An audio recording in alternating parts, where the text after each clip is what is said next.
Traylon, the reps in the running back room have really been split up this year. What have you thought about the versatility and the all the different guys you have in that group? Man, that running back room, the running back room we have here, man, it's a talented room. And, you got different backs with different talents, and we're all different in our different ways. And this year, splitting up the reps, I really didn't have a problem with it. We all good backs, and I want to see everybody win. And so, seeing Damo get an opportunity to go out there and shine, have his breakout year, seeing Rocket go out there, have his breakout year, even AJ, I was blessed and happy to see those guys, having fun, and, and we were all doing it out there together. And that was the most important part about it.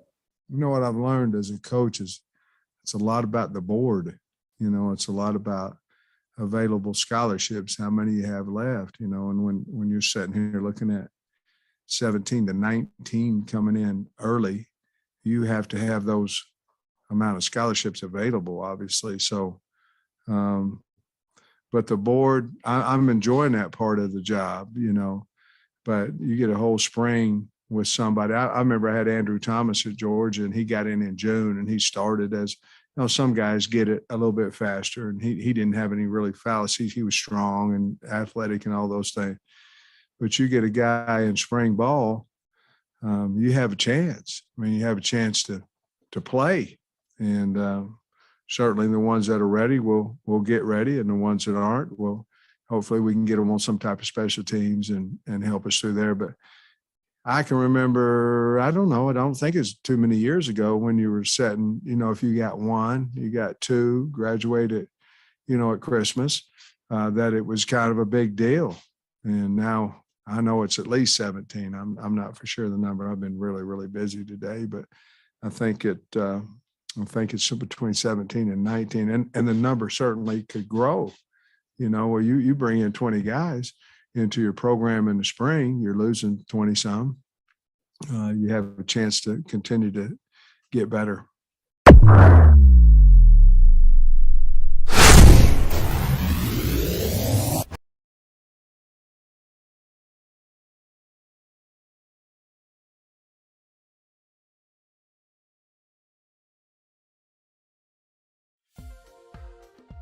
At Direct Service Overhead, we know how much trust you put in the individuals who have the privilege of working on the components of your home. We understand that a broken garage door is the last thing you want to be worried about, and most of the time, doors break at the most inconvenient times. Our professionally trained technicians service 24 hours a day, and our high-cycle parts are guaranteed to make a noticeable impact on your garage door without putting a damper on your wallet. If you're looking for need of assistance maintaining your current garage door, our team has the experience and expertise to deliver the results you deserve. Give Direct Service Overhead a call today or visit us online to learn more.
All right, 3, 2, 1.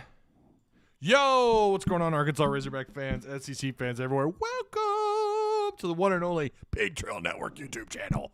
Thank you, guys. I'm trying to get this every show. And it changes because I'm not the only one that's in here. My wife will, time to time, she'll come in here and do some notes and stuff for her job. and she messes with my microphone. I've always got to fix it. Okay. Yeah. All right. A lot to talk about. Transfer portal news. We have some kind of rumors floating around. Some stuff we've kind of already hinted on, so I'm probably going to repeat myself from the last time we were live. But there's kind of maybe some updates there a little bit. There's definitely some updates there. Maybe some possible targets in the portal as well. We'll touch on that. We'll kind of look at this recruiting class one kind of not final time, but at least for the week. We had it was just a loaded week. Don't forget you have Hofstra tomorrow. Like, you've got a pretty big game tomorrow. I think we've forgotten about the game. We've just so much, but there's a little bit to break down with that too. Hofstra is going to be a very, very, very interesting matchup for the Hogs. Are the Razorbacks on upset alert? I think you could argue last weekend was an upset. Oklahoma, not really that impressive on the year, and then they beat the living dog crap out of the Razorbacks. Hopefully a wake-up call for the Hogs. So we'll get into that too. We'll get into this Hofstra matchup and why I think it's it's going to be intriguing to say at the very least it's going to be an interesting matchup. One you're going to want to watch. Okay, what else do we have? Good Lord. First off, thank you guys for being here. I know, again, I don't know if notifications go out. I apologize if they didn't for those of you who are watching after the fact. We went live a little later. I was kind of waiting to see if the storm would die down. It is coming down hard. So it's picking up. First off, if you hear the rumblings in the background, I'm not sure. I'm pretty sure the microphone should snuff a lot of those sounds out. You might, because it's gotten kind of violent over here. The lightning was coming in hard in the east side of Springdale. So just keep that in mind. It could DC at any moment. So we're going to have that to deal with. Hopefully nothing happens.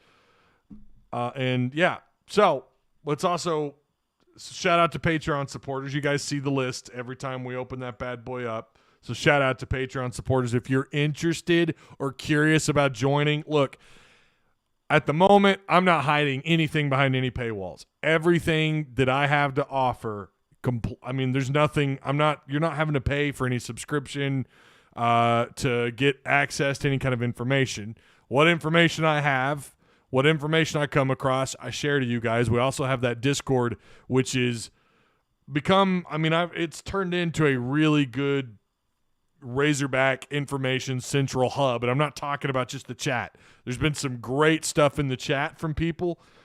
Will had some really good stuff to say about a certain player in the transfer portal.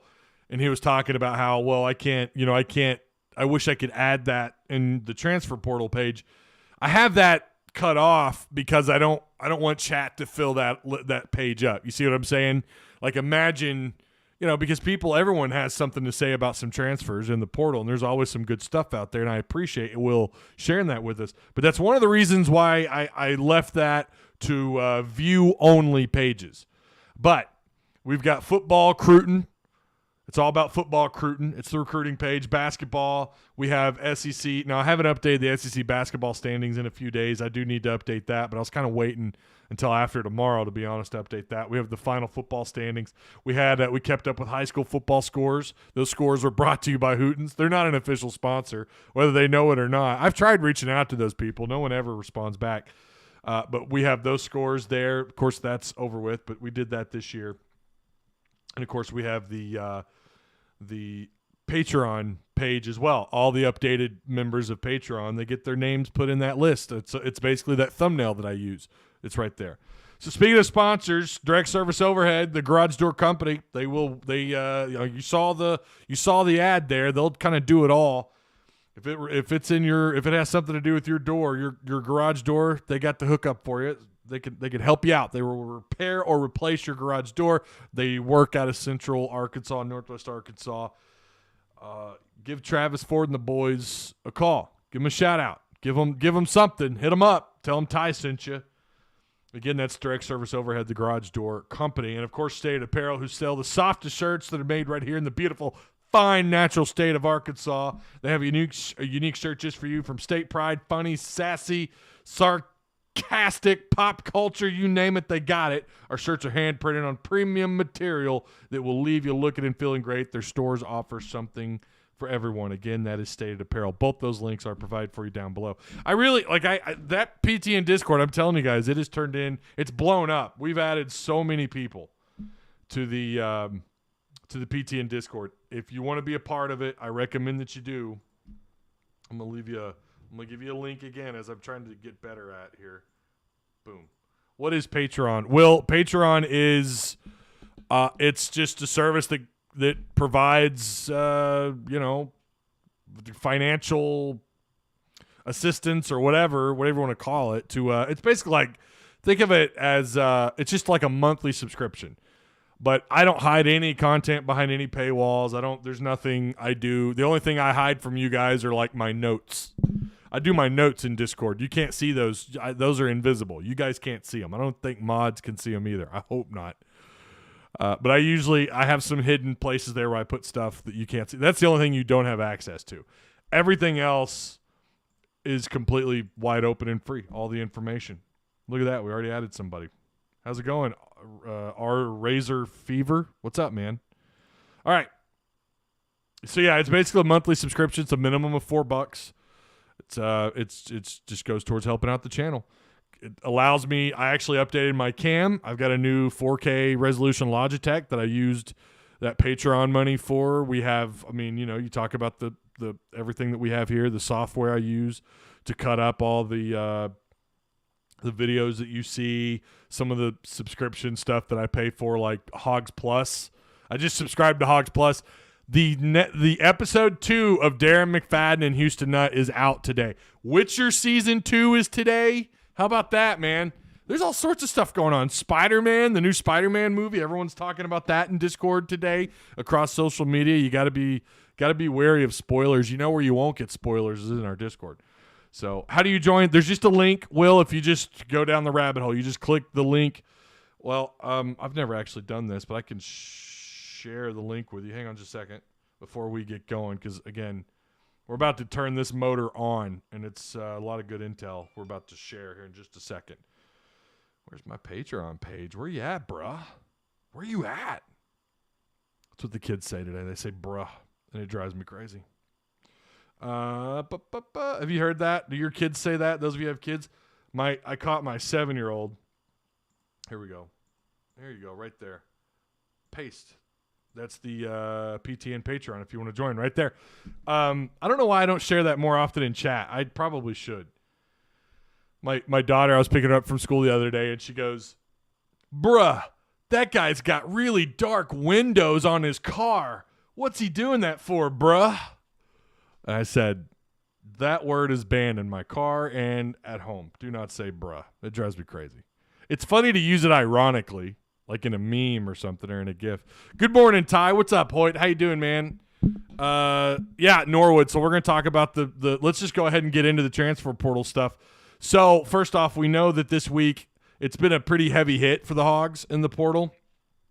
If you look at the amount of players that the Razorbacks have lost. This is expected, by the way. For those of you, there have been a couple of people I've seen on Twitter, and I even had one person DM me like panicking. Oh my God, what does this mean?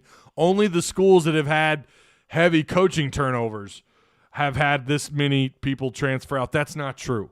That is the furthest thing from the truth. This is welcome to the new era of college football. And like Sam Pittman said, like Lane Kiffin kind of hinted at, thanks to NIL deals, he was talking mostly about NIL deals. This is the new norm. It just is. You're going to have kids. You're going to have some unexpected people. We know this. Mike Woods transferred after spring camp. Now, I don't know if the official deadline changes. It should change. You should not, once you get into spring camp, and listen, I think Mike Woods is a great guy. I really do. Like, I've based on what I know of him, okay, on the surface, he is a good kid. He's a good guy, really is. In fact, sounds like he had quite a bit to do with Hazelwood even coming or thinking of Arkansas And apparently Hazelwood's wanted to transfer here for a little while, and I think we can credit Mike Woods to some of that. But Mike Woods left after spring camp. I'm sorry. That sucked. And that was a blow, and you could see the impact that had on the Razorbacks. They didn't have a second receiver, and I'd like to think, maybe I'm wrong. You guys correct me if I'm wrong or if you think otherwise.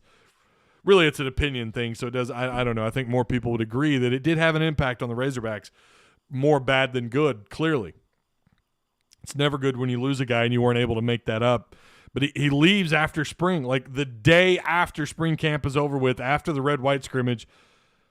He's gone. I'm sorry, there should be a cutoff date. I mean, maybe it ought to be like this after the first week of spring camp. Or maybe I would say before the spring camp there should be a cutoff. If you transfer here, you are ineligible for this season. That just sucks. That put Arkansas in a bind. Who the hell was wide receiver 2 for the Hogs this year? And do you think had Mike Woods transferred sooner, they would have been able to get, someone would have had the opportunity for more reps with the 1s and 2s. Mike Woods was a starter. Mike Woods had a huge impact on this offense. Well, in terms of what he could do, right? We know his ability to create separation. He is a great deep threat for the Hogs. That guy created separation week in and week out. He always found a way to get open downfield. Didn't mean they always threw to him, but he always found a way to get open downfield. You couldn't make that up. Imagine had he opted out before spring camp. And I know things kind of work out one way or the other, and I know there's been a lot of speculation. Maybe there was some tampering by Oklahoma. I don't know.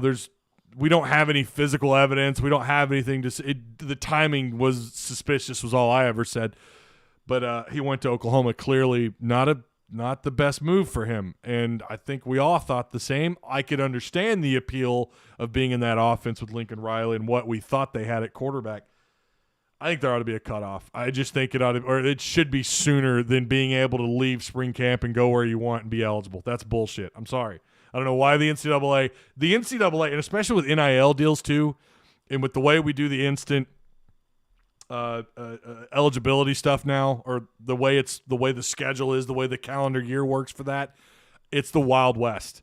And Lane Kiffin talked about it being free agency. He's not wrong. Lane Kiffin's 100% correct. Do I think the man is a sleazeball? Yeah, I do. I'm sorry. What we saw from their defense, faking these injuries, I'm sorry. After that, I'm glad he's not our coach here. I don't care if he goes on and does great things. That just such. Well, come on. Who looks at that and says, you know what? Yeah, no, that's ideal. Yeah, no, that's the standard I want here at my school. Are players faking injuries, taking advantage of a gray area in the rule book. Not my thing. Didn't dig that at all. I get why he's doing it. If no one's going to stop it, why stop doing it? Okay, I get it. Works to his advantage. But so on and so forth, et cetera, et cetera. Sam Pittman talked about it too, with it being kind of the Wild West, or hinting that it's just free agency. That's what it is, and that's the way that it is. And that's why the transfer portal, it's a double-edged sword. You lose Woods. This year you're gaining Hazelwood. You also gained Crawford last year. Which was, we'll see. I think that there's still a lot left to be talked about there with Crawford. I'm not closing the book on him yet. People are already saying he needs to leave. I don't know. I mean, let's give him an opportunity. It wouldn't shock me to see him in the portal. So getting into the portal, let's talk about who has left in the portal so far, right? The Hogs now have 6 players in the Bobby Hopper transfer portal / tunnel. Keep in mind that portal, the tunnel, it works both ways. Both in and out. On the 16th, well, we'll start with the earliest transfer you had was Josh Oglesby, the 2-star running back, track kid, who's got 2 years of eligibility. On the 8th of November, he entered the portal. Solomon Wright, which kind of surprised me. I'm not going to lie. Solomon Wright was a little bit surprising. On the 30th, 3-star defensive tackle. He's going to have 4 years of eligibility. This one not as shocking when you hear his reasoning. Vito Calvaruso. God, that's such a badass last name. Vito Calvaruso. In this summer's hot blockbuster, Transformers 17. He wants to kick off. He wants to kick off and kick field goals. He's going to have 3 years of eligibility. You're getting a hell of a kicker. I think you could argue I don't know what the kicker transfer portal looks like. You could argue he's probably one of the best. He's one of the best kickoff guys in the country. And then on the 15th, all these kids, by the way, all these young men have 4 years of eligibility. Jermaine Hamilton Jordan, 3-star linebacker out of high school. They moved him to safety here. Sounded like they might flirt around with him being one of those kind of hybrid players, but I think they stuck him at safety. Maybe he didn't like that. I don't know. And then JT Towers, 6'4", 210-pound linebacker. He's in the portal. That one was also shocking considering the position. And then Andy Boykin, another shock to me. Not a shock, but a surprise, 3-star defensive tackle. And then most recently, you had Darren Turner, who's going to have 4 years of eligibility. Former 4-star wide receiver. He's in the portal. So it's free agency out there. Going back to what Pittman and Kiffin said, here you go. I mean, these guys they want to go somewhere and play. They want to go somewhere and get as much film as they can. And listen, it doesn't matter if you're a 2-star prospect. If you're getting recruited by a major P5 school, if you're recruited by a major program, you feel like there's a shot you could play in the NFL. I mean, I'm sure I would argue most kids think that way. So they want their opportunity. They want their opportunity to shine. Let's go to chat really quick. My daughter does it constantly. I had to tell her I'm her dad, not bruh, and she could keep that at school. It's not allowed in my car anymore. Bruh. Like what? You stick with the classics, man. Stick with just bro. And now she says bro. We were watching Star Wars. We're watching The Mandalorian. Of course, there's a big surprise at the end of season 2, and the first words out of her mouth were, bro. She was excited. I'm not going to spoil it. By the way, if you haven't already, if you've been living under a rock and you're a Star Wars fan, and you haven't seen The Mandalorian season 2, the way that ended is perfect. So excited for Witcher 2 tonight, man. I hope my wife and I get to catch an episode or two. Hopefully Bumper and Buster Brown come back. We don't know anything on them yet. The belief is that Mo Brown is probably going to hit the portal. That's the belief. That's not anything that anybody knows just yet. And that you've got a real good shot at Bumper coming back. So we'll have to see. John Haas says, there's a reason they made 7 scholarship thing for the transfers. That's pretty much the average. Right, correct. Will Lennox, with all the players entering the transfer portal, does that open up scholarships for us to get more transfers? Yes. Yes, it does. Gerard Collins he beat me to it. Will says, yes, there should be a cutoff. It took reps away from others. Yes, it did. But I still like Mike Woods. Just thought he made the wrong decision. Yeah, and look, you're going to support these kids no matter what because that's their decision. If Mike Woods was my kid, all right, I'd be like, bro, what are you doing? Hold up. You're the number 2 guy in an offense that's returning. And some people, the thought was, I see why he's in. And we talked about this in the first half of the season. They're more of a power run. Like we're seeing them more like what this offense is really built to do. It's really a power. Like we knew they're going to run. Well, I get that. I get people in my comments all the time. Well, of course that's what they do. They run the ball, but they like to throw too. But we didn't realize it's a power run offense and that, receivers, and that's just the way receivers are today. More and more receivers are asked to block downfield, but especially in this offense, and that probably had something to do with it. You're way more of an aggressive running offense or rushing offense than we thought. They have a special place down under for people like Lane Kiffin.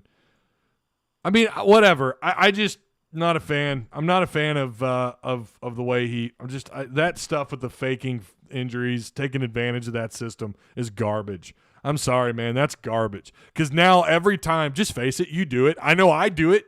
Every time there's a player down and you see him hop up, or even if he's just down, it doesn't matter. If he's just down and he looks like he's in pain, you're still like, he might be faking it. And I didn't think that as often before this year. And again, it's not like he pioneered this. Gus Malzahn did it at Auburn. It's not like he pioneered this. But he's definitely taken advantage of it more than we've ever seen. I would love to know how many players that were banged up or that went down, not banged up, but down, and then were back a play or two later. And I get, too, players cramp. They get cramps all the time, and cramps come and go like that, and you got to take every injury serious. I understand that. But let's just call it what it is, and we all know what it is. What's up, Mr. T-Dub? How you doing? Sam P. on a few occasions has basically said we need 7 transfers so we can open up more scholarships to get new players, referring to the new transfer rules. Yep. By the way, Super Chat, I'm not seeing the option. It should be on. Hang on. Let me check. Oh, it says it's limited. The video is running limited to no ads due to content identified as not suitable for most what? For most advertisers, it remains fully playable and eligible to earn subscription revenue from YouTube Premium. So usually when there's something going on with the monetization, they will turn off Super Chat. There you go. Another reason to join Patreon. This is why I'm trying to join Patreon. YouTube just continuously screws me over. They beat me up over the whose announcement? Samuel Bakke, 4-star receiver. I lost all the revenue on that. Lost it all. I don't get anything off that video. Not a dime. YouTube is YouTube. I'm telling you, not that it's much better anywhere else, but yeah, I could go on. All the more to look. There's PayPal down below, and there's Patreon. All the more reason to add, advertisers. And the crazy thing too is I could turn off monetization. Right, I could turn that off, and ads still run. YouTube. That's up to YouTube. And now that used to not be the case. If you didn't monetize, there were no ads. That's changed. They run ads now, even on channels that turn off their monetization. Isn't that bullshit? Oh, they just find any way they can. I totally missed the notification, even in Discord. Sorry, I'm like, you're fine, Kelly. Don't even worry about it. Buster hitting the portal. Did I hear? No, I did not say he was hitting the portal. No. I may have slipped up and said portal. I meant to say draft. I would guess he's hitting the draft. Yes. I think Mike Woods was paid to go to Oklahoma. Just suspicious timing. Country boy, I don't disagree with the timing part. I don't know if he got – I'm not saying that he was up to no good. I'm not going to say that. Oh, there's Super Chat right there.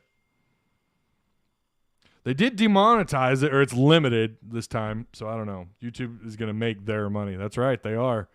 Even if you're the one doing all the hard work, producing all the content, if you're a one-man show or you've got 4 people, doesn't matter. They're gonna do what they want. Polybus, it worked for you. Yeah, I don't know what's up with that. I don't know why some people, maybe they're limiting who has access to it. I don't know.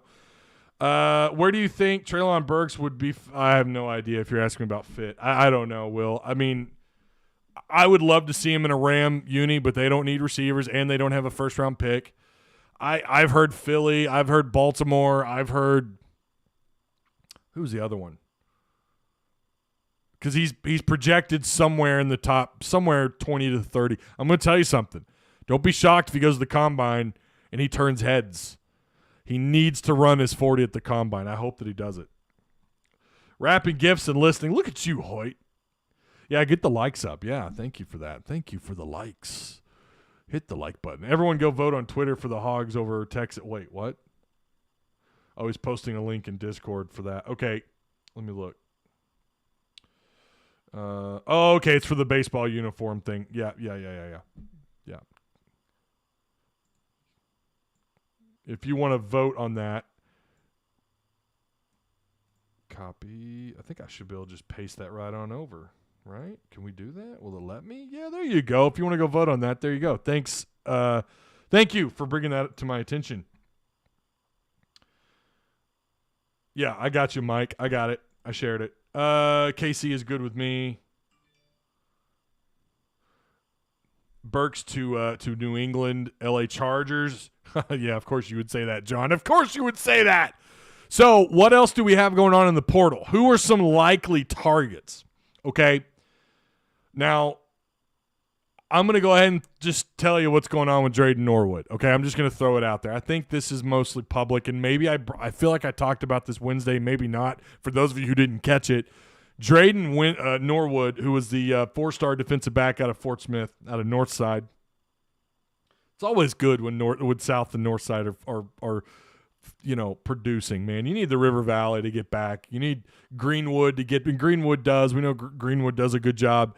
But I want those Fort Smith schools to produce talent like they once. You guys remember Slick Shelley, big-time 4-star wideout that went to Tennessee? I don't know what happened to him after that, but I wanted the Hogs to get him so bad. But that place needs to pump out prospects like it used to. But Drayton Norwood, who was a big-time prospect, And again, big time meaning he was, look, let's be honest, he had a lot of committable offers on the table. I'm not talking about a 9.5 4-star, okay? He's a 4-star, had a ton of committable offers on the table, or had a lot of committable offers on the table, was highly talked about. That's what I mean when I say highly touted or whatever, big time target. That's what he was. He ended up going to A&M. He ended up going to A&M. I'm laughing not because of him going to A&M, but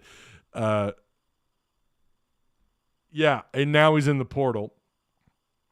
I'm laughing because the decimal talk got interesting. I was in another group chat talking with some friends of mine over that, and they said a buddy of mine said, I caught what you said about the decimal stuff, and it became a thing, and it just popped into my head thinking about it out loud. And I think you guys were going on about it yesterday in Discord. But Norwood is a huge prospect out of high school. He goes to A&M, and he's in the portal. He could go back to A&M. I think that's absolutely a possibility. He wants to be a Razorback. I've had numerous people tell me that now, people I rely on, and have given me some solid info. I refuse to use the word sources, but people I rely on that have given me some really, really good info have all said the same thing. He wants to be a Razorback. He's waiting on the Hogs to reach out to him. And as of yesterday, I think he's still waiting on that call. Now, yeah, I feel like we did talk about this because I seem to remember thinking, I'm also on Marco Polo all the time talking, and then I do those Discord. I was in a live Discord chat. When was that? 2 nights ago. Kelly Marie was in there, John Hawes, I think Eagle, Longshot, some other people were in there. And I think I talked about it there too. But yeah, he's just waiting on the Arkansas to pick up the phone and call him. So that's where we're at with Norwood. That's kind of the transfer rumors. Doesn't mean they'll get him. Doesn't mean they'll even go after him. We also heard, and we were talking about people in the portal, they're still waiting. There's still a possibility they're waiting on an offensive lineman to go into the portal. He was supposed to go in yesterday, and he didn't. Or, well, that was, again, the rumor. That was out there. Everyone was talking about it. That's not anyone coming to me with anything. I believe there were some articles written about it, that someone had written an article about the possibility of 2 people going into the portal, and one of them ended up being right, of course, that being the 4-star receiver that entered the portal. But they're still waiting on possibly one more. So don't be shocked if maybe even today it might even happen, as it always does, while I'm live, while we're sitting here talking about it. So there's also Jamal Morris was one, another OU kid, safety, who's out of Texas. I think he was, if I remember right, and I could be getting this wrong, he was following a bunch of the Razorback staff, or maybe one of them, possibly Sam Carter. And then another kid who I'm looking at pretty hard here, Esheem Young out of Iowa State.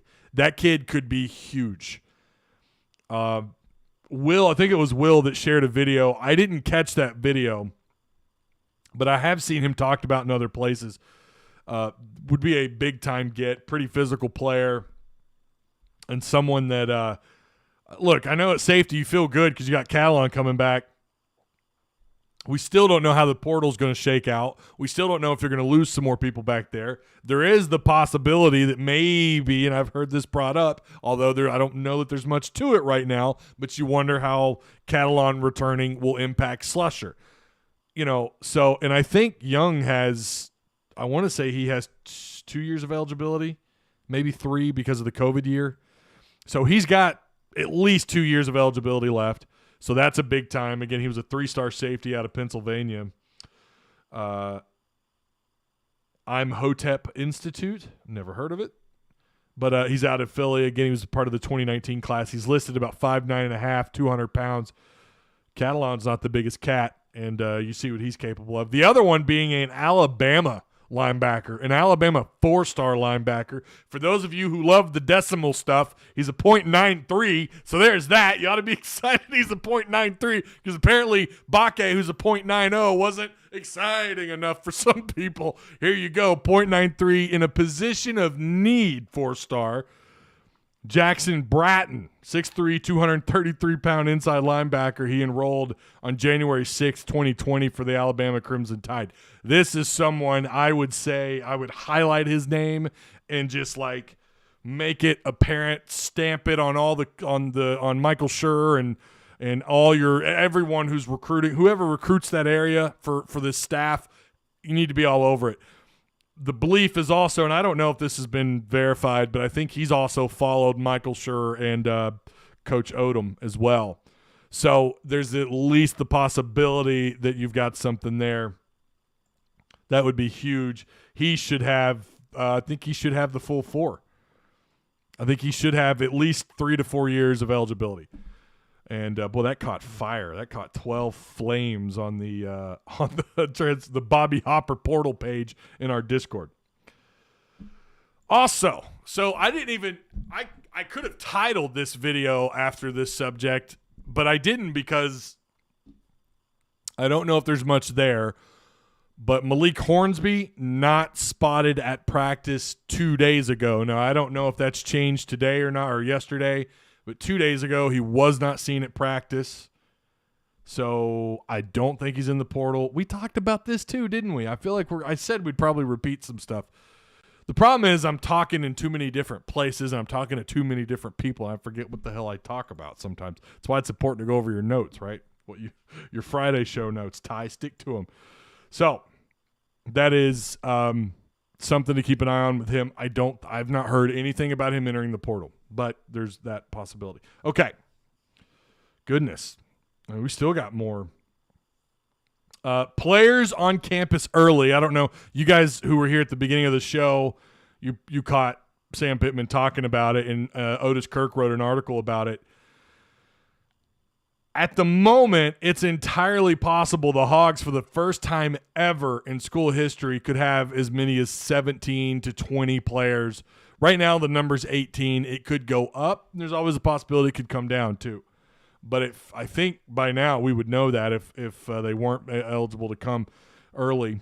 But it's possible you're going to have 18 to 20 kids here for spring camp of this class, along with the 2 transfers with Hazelwood and Jackson. Guys, I remember a time, and Pittman again, and I thought he nailed it. I remember a time when you were lucky to get like 2 guys to come in early.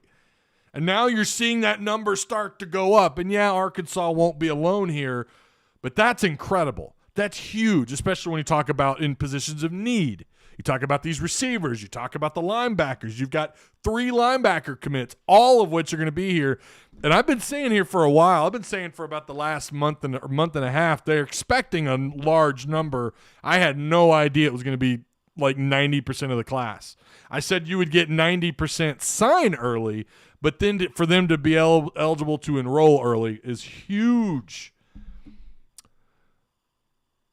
And so that's big, obviously, for spring camp and getting used to college life. We do not think about that when we talk about kids leaving home, right? Usually leaving a place they've lived their entire lives or an area where they've been their entire lives to now they're trekking over to Northwest Arkansas. A lot of them have never, or well, other than their visits, have never been here. They don't know the college life. I've heard that's affected several big-time prospects over the last couple of decades, guys that were highly, highly rated that came in and the college life shocked them. It just took them by surprise, and they later would kind of admit it, probably not officially, not to like someone who's writing an article, but talking to some people I've talked to who played at that level, talked about the level of shock that you're in for when you enroll and you don't get there till fall. It's good to get that under your belt and understand the what it's like to leave home and then to go to college. For some of these kids, over a couple of states or over a long ways, right?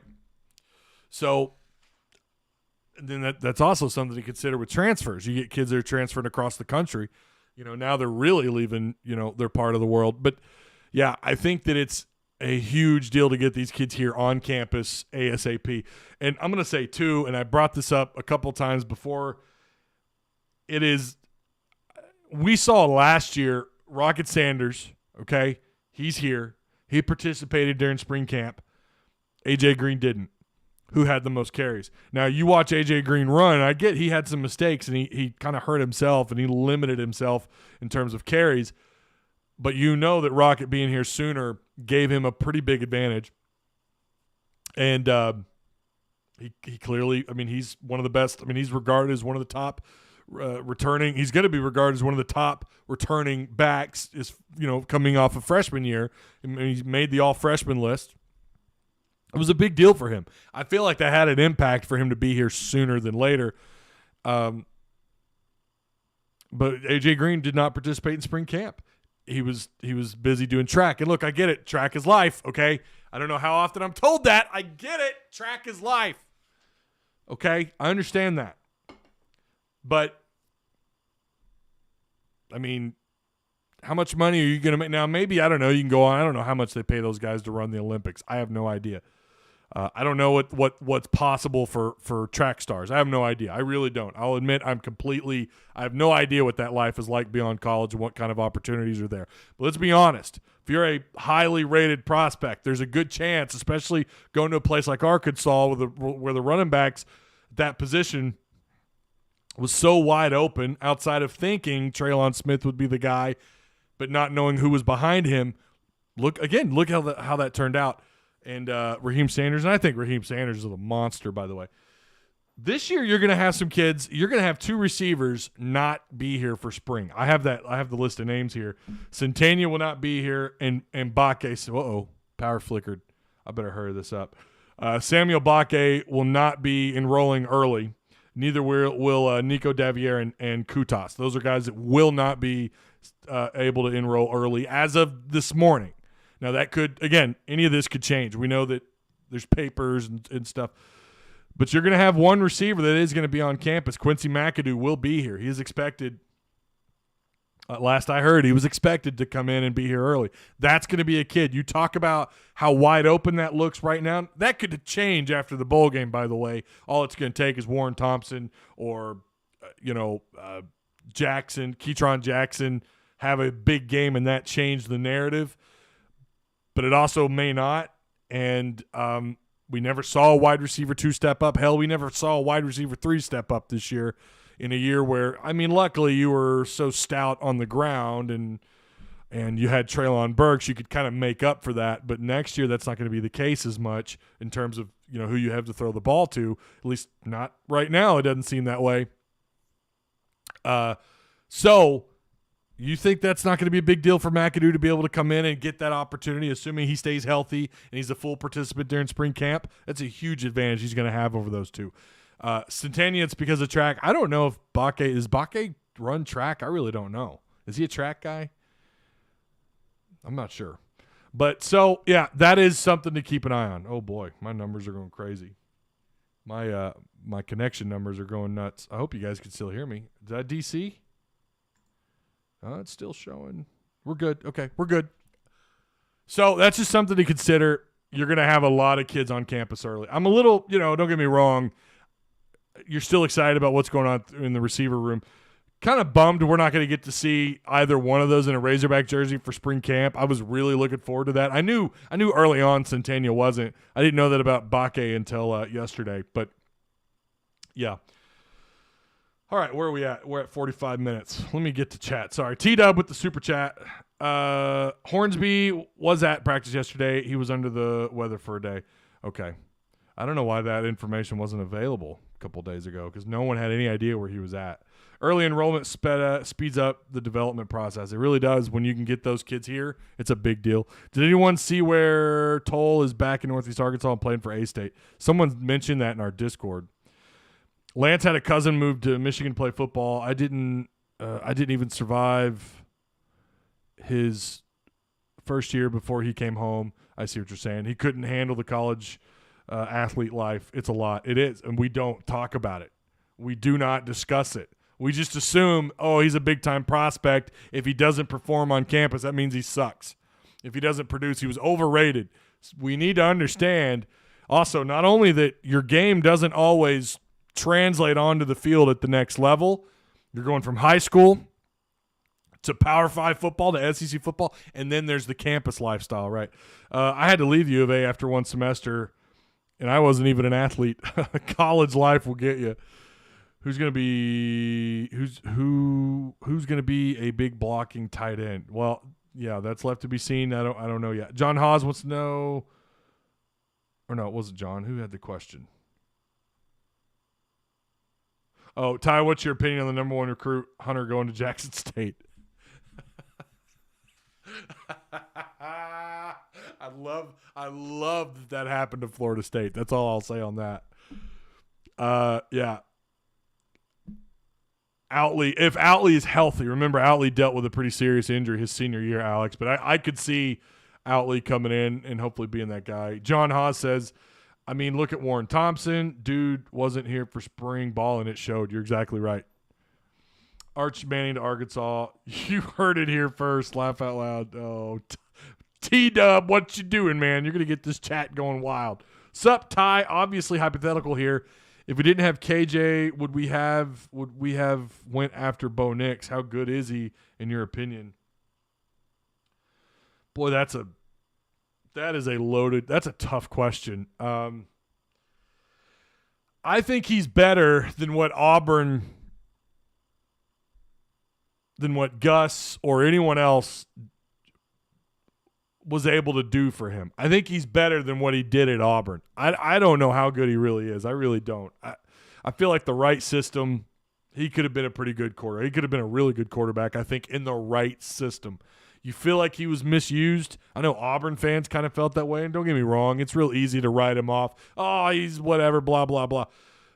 You know, listening to some pretty informed Auburn fans a while back talk about him, that was halfway through the year, but they just said that, actually I was prepping for Arkansas and Auburn's where I caught it, and they were saying that, you know, he is dynamic out of the pocket. He can sometimes make his best throws out of the pocket, but then he also suffers from not making big plays and not being aware of where he's at on the field and suffering outside the pocket. You know, he's kind of a mixed bag, and their biggest concern was, and at the time his pass completion was terrible.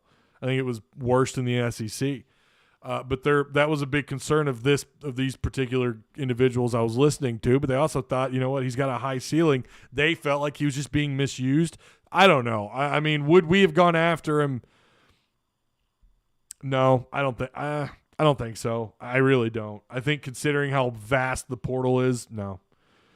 Hunter got some moolah. Yeah. The silent commit, Marcus Murdoch. Yeah, it was Samuel Obake. Yep. Yeah, he was. I held on to that. If you guys ever watch The Office, you remember that scene when what's his name? Oh my gosh. The clumsy big guy that's bald. What's his name on the show? I can't believe I'm blanking on that guy's name. But anyways, the episode where he comes out with this, I knew it, and I didn't say anything. And, yeah, that's kind of how I felt with that whole Bakke situation. Found that out, first week of November that he was a soft commit. Bo Nix is Auburn's tie story, wrong coach and system. Exactly, T-Dub. I don't know that I could have said it any better. Look at Ty's story. You know, imagine had he been given time at Western Kentucky. Imagine had he been there for the long haul. All it takes is the right staff, the right coach, develop the kid. Kids like that have give them the opportunity. Some of them make the most of it. And if you just depending on the situation and based on the talent around you, some guys just, you know, can do well and flourish, and some guys don't. I think Bo Nix in the right system, under the right management, probably could have been a halfway decent. Kevin, that's his name. Kevin, I can't believe I brain farted on his name. Yeah, Kevin. Could we see the battle for backup quarterback between Hornsby and Coley next season? Yes. I think that is going to be I've already got that I've already got a whole notepad written out about what's going on at QB2, getting ready for spring camp. I have stuff that I keep on the side. That's actually not in Discord. That's on my computer. But what else do we have? We still have more. We talked about the Bobby Hopper transfer portal. Final recruiting thoughts. Now, I was going to save this for like a whole other – I was actually going to save this for next week. But I have here addressing needs, players to keep an eye on, positions they nailed in this 2022 class. So I'll start there. I think they slayed it with offensive line and receiver recruiting. If you're going to talk about positions of need, yeah, linebackers are still – you feel like it's still not where you want it to be. We talk about quality of depth, quality depth matters. QDM here. I haven't said that in a while. You went and you picked up 3 linebackers, all 3 of which would not shock me to see them in the 3 deep really quick. I really think pretty highly, especially Manny Powell and Jordan Crook. We'll see about the Shiloh linebacker, Caden Henley, but I felt like that was an area that was strong. Did they fill the need there? I think you still have the portal to explore that option. Of course, you got to get Bumper back. Wide receiver, when you think about it, again, it's wide open. I mean, Ketron Jackson, who also he's been hindered with some injuries this year. Everybody is at this point in the season, but he was a little bit hindered with he was kind of nailed down a little bit with some stuff that he was dealing with. I'm not entirely sure what exactly, but he's been a little banged up this year. I think it was a knee, if I remember right. But you needed to shore that position up. And sometimes there is just a difference between some of these schools, like in Alabama, Georgia, Ohio State. The list kind of goes on. Oklahoma, there's a reason why they're able to produce such good talent at a particular position. Of course, those schools I just mentioned do a good job across the board. But when you're able to replenish talent year in and year out with more 4-stars, with more guys that had a lot of notoriety coming out of high school, guys that were highly touted, when that's the next guy up, that's nice to have that at wide receiver because it's been a minute. It's been a minute since you could go from Jarius Wright to then Kobe Hamilton, right? Like when you talk about turning over, 2011 to 2012. It's nice to have that. Now, Kobe Hamilton, if I remember right, wasn't actually highly recruited, but you saw it on the field and you knew what you had in Kobe Hamilton. But you feel pretty good that you're going from Traylon Burks, now you're going to have possibly Hazelwood, or now you're going to have maybe Ketron Jackson, Warren Thompson, maybe one of these incoming freshmen. Wish you'd get them. I wish all 3 of them were on campus in the spring. But you feel like wide receiver, they absolutely nailed. But I would say the best position for them was offensive line. Just the 2 tackles alone, the 2 4-star tackles, and I could give a damn about their star power. Everything you read about these kids, it's like, I don't know if they come in and make, 2 deep out the gate. They're going to have to compete because I think you're finally building up decent talent there or decent depth at that position. But all of a sudden you feel like, wait a minute, we're bringing in 2 more highly touted players, 2 more, kids that were given a lot of publicity coming out of high school, talking about Andrew Chambly and Marion Harris. And not just those 2. Patrick Kutas, who's probably going to end up playing center or guard. He's an interior guy. He's going to be he's going to be a lengthy interior guy. I've heard he's closer to 6'7" than he is 6'6", but let's just put him at 6'6", conservatively, 6'6", 300 pounds. I know Sam Pittman's really big on him, likes him a lot. Right? Then you had Eli Henderson. 6'4", 290. I think they're looking at him to play interior as well, possibly right tackle, I thought someone had said. But so I feel probably the position they nailed down the best in this class was offensive line. Still a little bit concerned about what they're doing at what they're doing. Hello, what you doing? What they're doing at defensive tackle, I'm a little bit concerned there. Still a little bit concerned at corner. I don't know that they really answered any needs at corner. I know they picked up a Anthony Brown at safety. It kind of sounds like he might have been a little undervalued.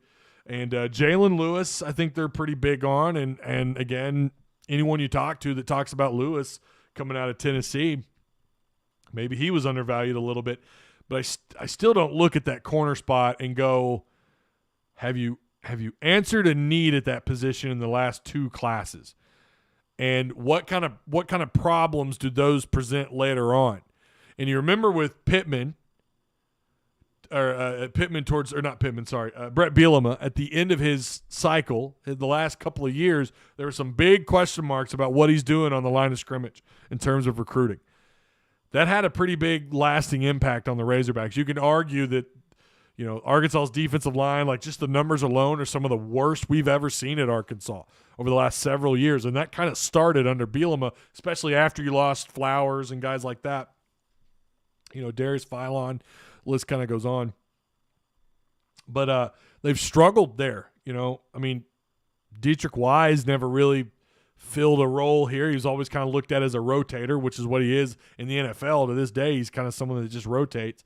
But it's a position I still don't think they've got answered. You feel good about maybe, of course, you're bringing in Landon Jackson, but you got to think about it. This is a guy that's been injury prone, okay, and he's also really young. You don't have a ton of film on him. So we'll have to, the jury is out on how good he will actually be at Arkansas. I think he has a really high ceiling. You love this kid's measurables, right?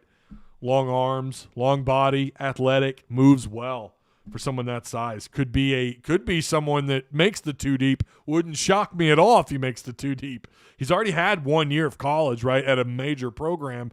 When you talk about LSU, yeah, they were terrible or they were down, but still, that's LSU. The talent around him is pretty damn solid. So he's been around it. So maybe there's a shot he comes in.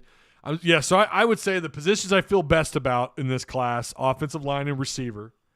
Linebacker, I feel a little bit better about, again, because I really like Manny Powell and Jordan Crook. I really like those guys. Of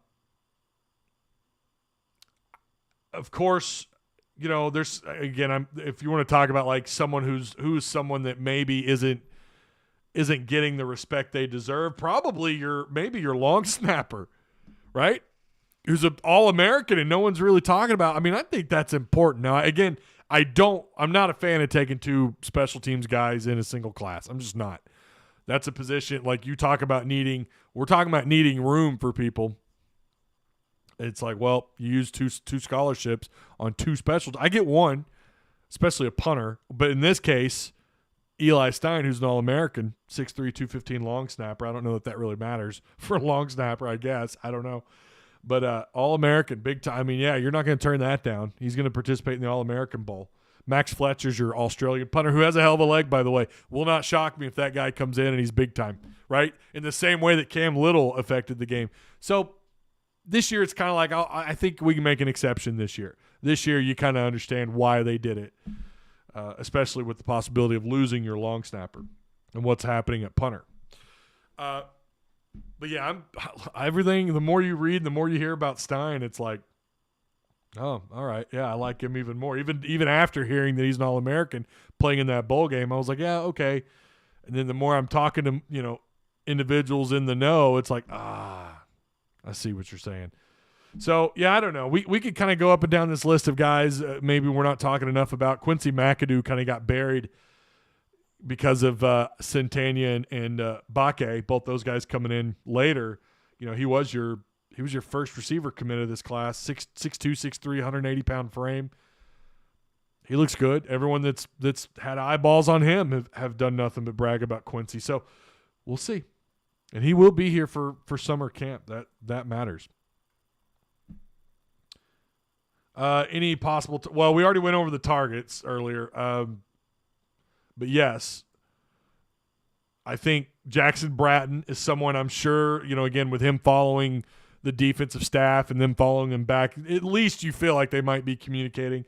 Esheem Young, the safety at Iowa State. Who was the other one that we're talking about? Drayton Norwood, he's waiting on Arkansas to respond. That's it. If Arkansas responds and said, yeah, come on, there you go. But haven't heard anything. The other guy I had talked about Wednesday was Jared Verse, the kid that played at Albany.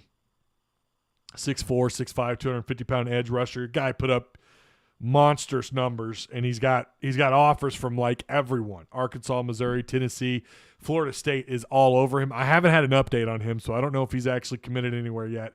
Last I looked, as of when was that? Wednesday, he hadn't committed, so I need to get an update on him. But yeah, there's several targets, and I'm sure there's someone I'm missing because the portal is vast, and there's smoke everywhere about every kid that enters the portal. But those are the ones that have stood out. Yeah, if you spam chat, that will get you put in timeout, by the way. Don't spam chat, please. What about cornerback? Again, Tunk, I don't know. Like I said, that what I gave you is what I got you. That's all I know right now. That could change. Again, today it probably would change. Ty, are you going to the Outback Bowl? No, I'm not going to the Outback Bowl. Not going. Just too far of a drive, too much money I want to spend at the moment. It's crazy that we're 19th in the country in recruiting and still 9th in the SEC. Proves the SEC is the best conference. Year in and year out. Year in and year out. And you look at someone like Oklahoma State. I looked at their total number of ranked players on Oklahoma State's roster. They have like 5 4-stars on their entire roster. 247 has them in terms of just star power on their current roster. They're like barely top 50 in the country. And yet they look at what they did in the Big 12. They could have won the Big 12 and walked into the playoffs. You can only do that in the Big 12. And no disrespect, I think the world of Gundy. I really would not have minded. I like Gundy. In fact, I'd mentioned him here years ago. I wouldn't mind bringing him here. I like Gundy a lot. You look at what he's done at Oklahoma State, it's incredible. But I'm sorry, that is near impossible to have the 8, 9, 10 win seasons they have there. That is really hard to do here, and you're seeing why. Look, you're talking about a top 20 class, and that's still not even good enough to sniff the top 5 in this conference. It's ridiculous. No other conference is like that. Now, Big 12 is garbage. It's why it's a lot easier for schools like Baylor and Oklahoma State to climb up that, no disrespect to either of those schools, but I'm sorry, with the way that – and Baylor recruits pretty well, by the way. Actually, I should correct myself. Baylor does do a pretty good job recruiting. Oklahoma State, no. They don't. They don't recruit well. That's not their strength. They get those players there, and they develop them in the system that they have. So, again, shout out to them. Oklahoma State doing a good job over there, but would not accomplish what they've done. Now, Oklahoma, we know they have just a vast amount of talent over there, so that's a little bit different.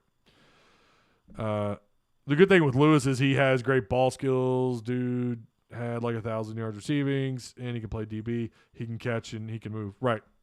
Mm-hmm. Yeah, he's good at that for sure. I didn't love the attitude that and the type of teammate Hornsby was on the sidelines at the spring game. He was pouting and Coley came over. I didn't see that. I honestly hope Coley passes Hornsby for number 2. I didn't see that, Kelly. I didn't know that happened. With the 2 new offensive tackles coming in, says Tunka Todd, does that mean we see some other tackles already on the team move to guard? Well, so I think you're talking about Crawford and Jalen St. John. I don't know. I really don't know. It could, if anything, mean those guys move to guard. Crawford is a natural right tackle. Crawford could play right tackle. Jalen St. John worked with left tackles. He was in the 2 deep off and on. Crawford, I don't know. We'll see. I think they're really more concerned about what was happening on the inside. And I think, too, they had some guys playing injured. But I don't know. Dalton Wagner coming back next year. Of course, you're going to have Ricky Stromberg, Bo Limmer. You're in really good shape on the offensive line in terms of who's coming back. You've got some questions at left tackle and what's going to happen on that side of the line of scrimmage, but maybe it's possible. We'll have to wait and see. I think Terry Wells is going to become big time. I like Terry Wells a lot. There was some smoke that he might enter the portal, but I don't think there's anything to it. Does anyone see Gerald retire from football, or does he try for the NFL? I don't know. Do you think the reason Hogs have not offered Norwood the corner from Texas A&M is because Pittman said they will not transfer? So I'm glad you brought that up. Thank you for that, Logan.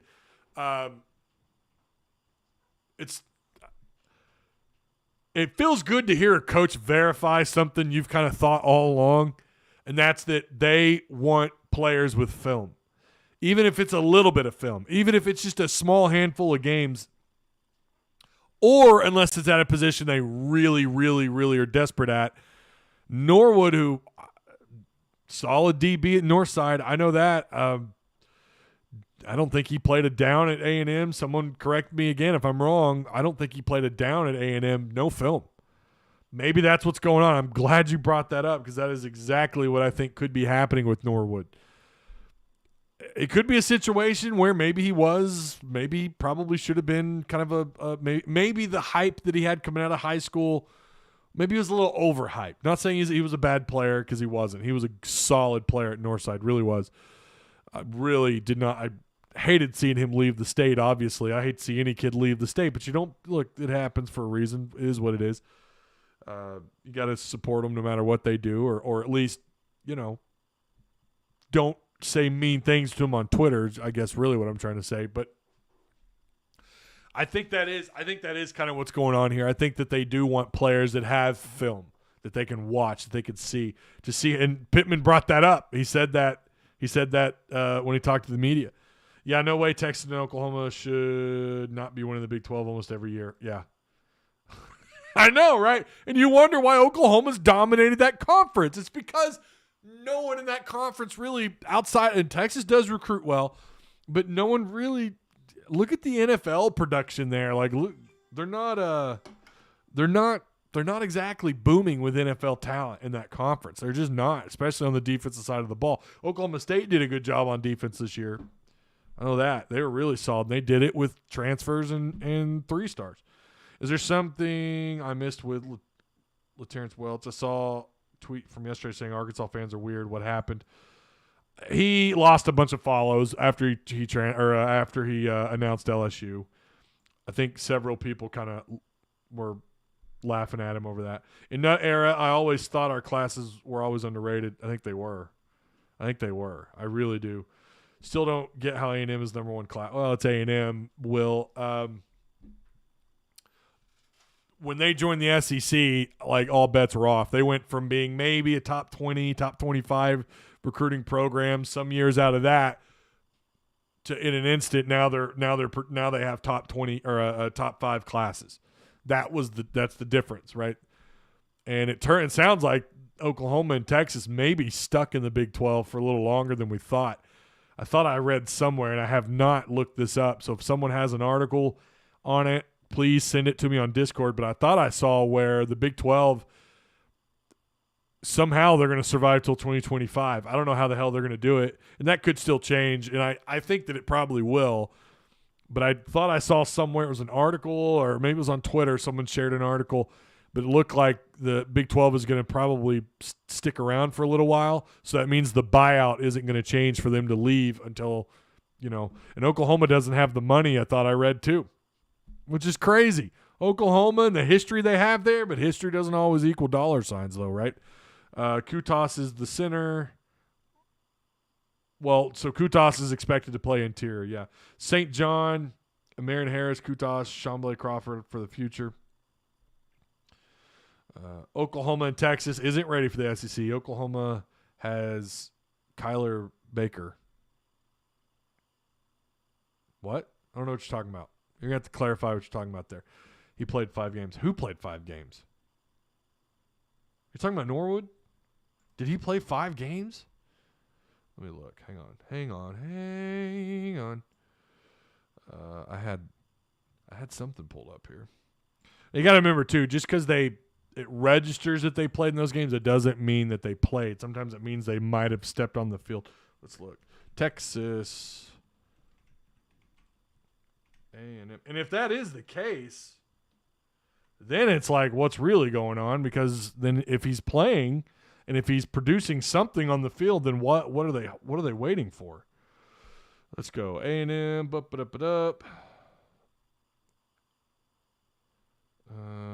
Let's see. Scroll down near the bottom. I'm not seeing him on here.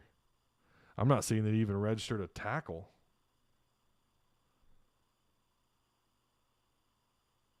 Maybe that's what's going on. Maybe because he didn't. I'm not seeing him on here. If you're talking about Norwood. So again, sometimes it'll register that they played. But you see what I'm saying? Like that doesn't mean anything. Yeah, I'm not even seeing that he recorded any stat at all.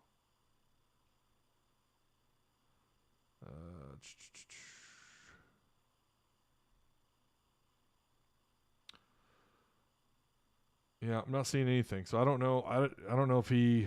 Let me see if I can just pull up his.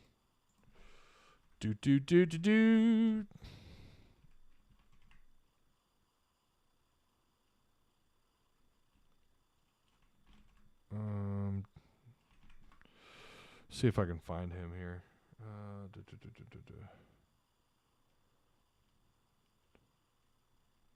I mean, I'm not even getting his name pulled up. Huh? I don't know. Are you talking about Norwood? Who are you talking about? Landon Jackson played 5 games. Okay. Landon Jackson played in 5 games. Yeah, and I think he was plagued with injuries, right? Didn't he? I know he did in high school. He suffered an ankle injury, and I think he tore his ACL or something. Oh yeah, okay. Talking about Landon Jackson. All right. All I know is we used to beat A&M like a rag doll. Now they're Alabama. Well, again, it has more to do with them being in the conference, right? I mean, they joined the conference, the SEC. They were, and they still are, for the time being, the only SEC school in the state of Texas. Saw where Hofstra is top 15. Okay, last thing, we're going to end on this. I told you, Hofstra was so, out there on terms of, no bio. Yeah, thanks for that. On Norwood, Haas, appreciate that. Yeah, there's nothing recorded. Turns out we're talking about Jackson. Let's cover this real briefly, and that'll do it for the Friday show. Hofstra is going to be a tough matchup. They attempt a lot of threes. They've already, through just 11 games, they're 118 out of 325. I think I read that right. There's no way that's right. There's no way in hell that's right. Through 11 games? I was in a rush, and I'm seeing this and reading it out loud, and I'm like, there's no way in hell they attempted. There's no way that's right. That has to be wrong. Hang on. 3-point field goal attempts. They are 13th.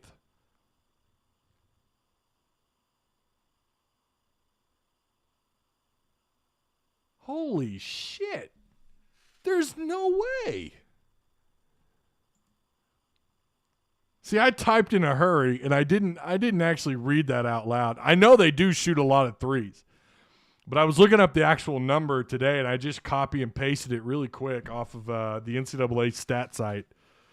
Let's see, 3-point shots. Uh-oh.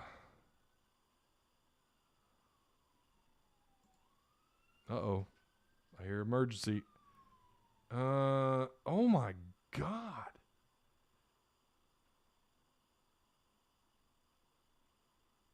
I'm seeing 100. No, it is 325.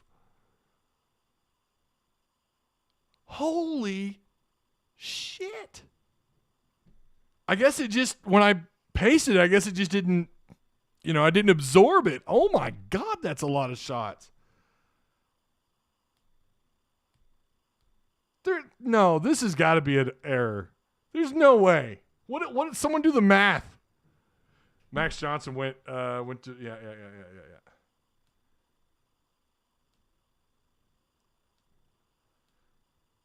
Yeah, they are top 15 in shooting the threes. There is no way that's right, though. There's no way that number's right. 3-point attempts. Zach Cooks has 69.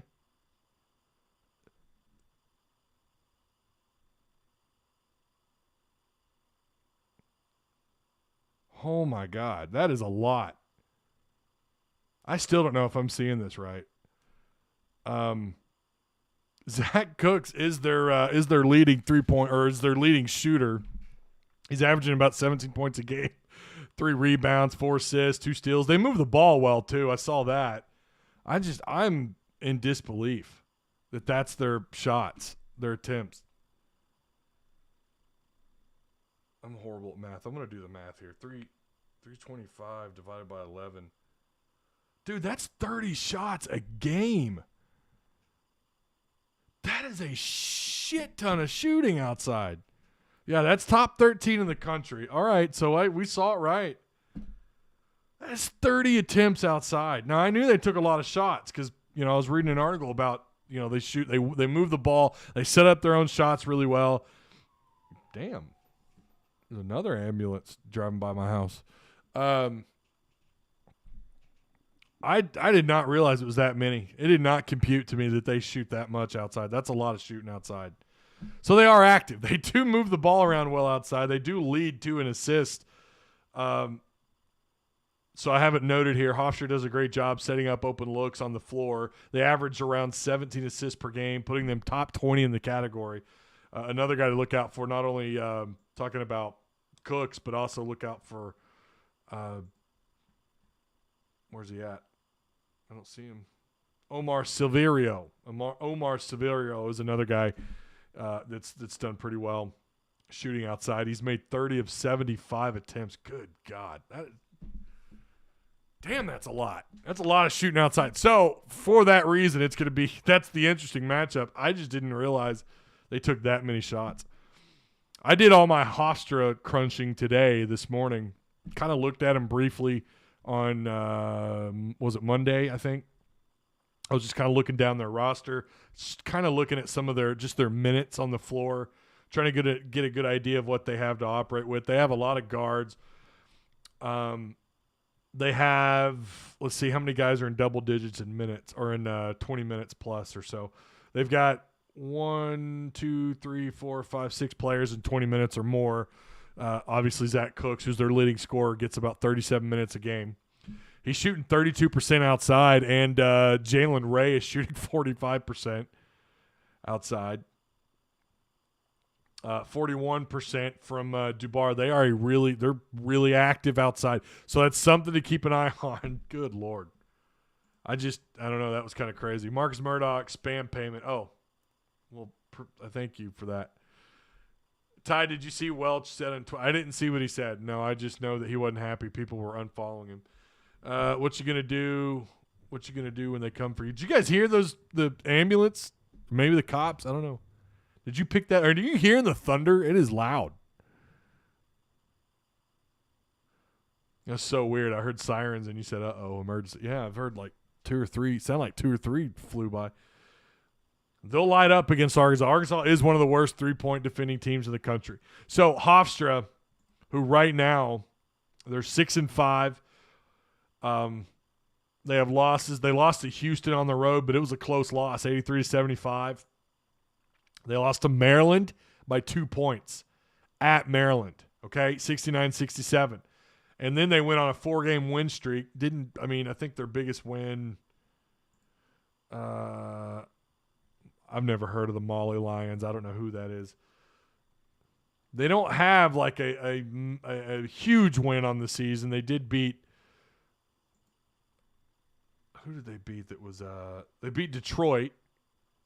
The Detroit Mercy Titans, who were 0-5 at the time when they played them.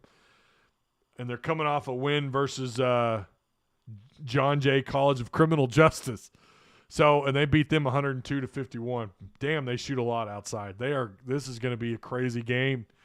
So Arkansas, who's barely hanging on to being ranked 24th in the country. So I don't know, man. I want to put Arkansas on upset alert. I really do. I want to put them on upset alert here. This game should worry you a little bit. Now we say that Arkansas should. They're good enough. They're playing this thing down in Little Rock. They're good enough to run them off the floor. We know they are. Arkansas is favored at 75% according to the Basketball Power Index.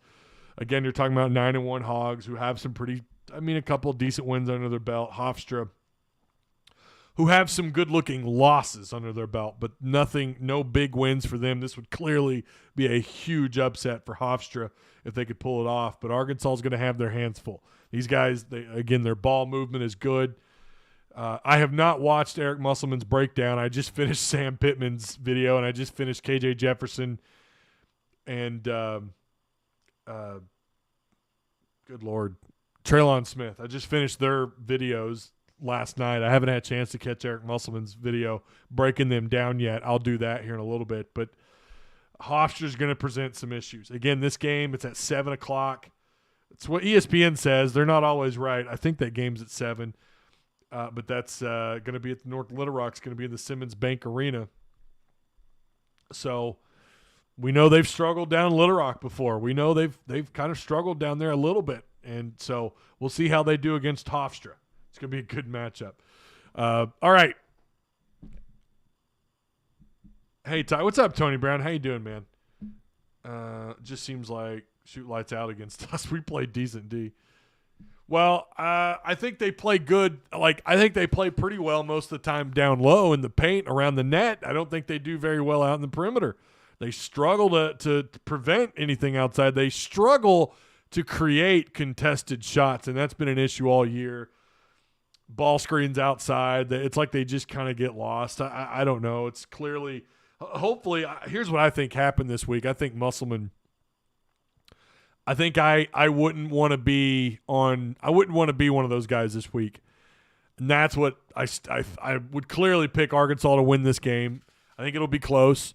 I do still want to put them on upset alert here, but I feel like this week, though, anything's possible. Could you imagine what they did this week? I mean, Musselman was clearly pissed off after that game on against Oklahoma. What's up, Ty? I'll be rewatching most of this. I was out for lunch with coworker. Dude, don't ever apologize. I appreciate you being here at all, man. Thank you, guys. I work for UPS. I'm delivering package and listening, but texting. Don't get in trouble, Marcus. Don't keep your eyes on the road. Do that. I mean, keep your eyes on the road. Don't know what Welch expected us to do when he committed to LSU to stay following him. I don't know if it was something he said. I know he said Hog fans are weird. And that also pissed a lot of people off. All right, we're at an hour and 22. I appreciate you guys. I'm going to eat some lunch and listen to what Eric Musselman has to say about Hofstra now that I have time to do that. Hopefully I get to watch some I'm supposed to watch Clone Wars tonight with the kiddos. I'm going to watch episode 2, and then I'm if we get the opportunity, I'm going to watch some Witcher season 2. I'm excited about that, and then possibly watch Spider-Man this weekend. So, all right. I will talk to you guys. Oh, post-game shows. I wanted to make something. I don't know if I'm going to do a post-game or not. I probably will for Hofstra. I don't know if I'm going to do a post-game for the Elon fighting Teslas. By the way, I was behind a Tesla this morning. First thing that popped up. That's an Elon University alum right there. But that's Tuesday, December 21st. I don't know if I'm going to do – I may not even do one for Hofstra. Make sure you have the notification bell clicked. And hopefully after the game, just go to YouTube, click on my page. As soon as I go live, the page should pop up that I'm live if the notifications don't work. So just do that is what I would say. I probably will go live, seeing as how it's a 7 p.m. tip-off and it's a Saturday night. I don't think I will for Elon. So don't expect me right now to go live after the Elon game. But after that, you enter SEC play on December 29th. So good times. It's right around the corner. All right. I will more than likely see you tomorrow night. If I don't, for whatever reason, I will, of course, be here Monday morning at 11 o'clock. To all the Patreon supporters, appreciate you guys. That link is provided for you down below in the description box if you want to come be a part of that. If you want to join, it's a minimum of $4 a month that goes towards helping out the channel. To all you guys here live or watching after the fact, of course, as always, I appreciate you. And to the sponsors, both Stated Apparel and Direct Service Overhead, the Garage Door Company. I appreciate them as well. So shout out to all of you. Woo Pig. I will probably, more than likely, see you Saturday night. Go Hogs.